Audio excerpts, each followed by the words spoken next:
To people out there that are not science trained and are subject to misinformation, I would say you've got to look carefully at who is giving you information about diets. Look at your national dietary guidelines, and every Western country has these. And every Western country's dietary guidelines will promote 5 core food groups, which is grains, vegetables, fruits, dairy and meats.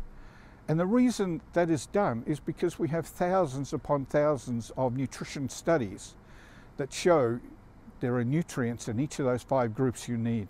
As soon as you eliminate one, you're going to have nutrient deficiencies, and those nutrient deficiencies can be very similar, very important. They can be very drastic. They can lead to lifelong effects. For instance, I've seen in many cases vitamin B12 deficiency. If it's left for many years, causes nerve damage, and eventually it causes mental problems as well. With iron deficiency anemia, we see young girls with menstrual cycle problems and so on.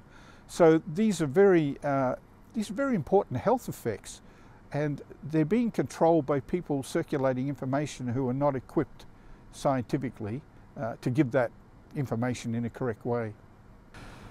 I think much of the misinformation out there is usually due to people who want to do good but are not trained to understand what is good and what is bad. And from an early age in our society, we're basically taught a simple mantra that most people don't even realize that they've taken on board, that if it's plant, it's good, if it's animal, it's bad, which is quite a ridiculous thing in nutrition, in our nutrition field, but that's how people feel.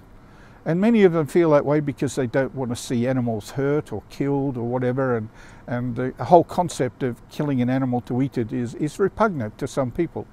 And if they have very strong feelings on that, they can then pass that on to children particularly.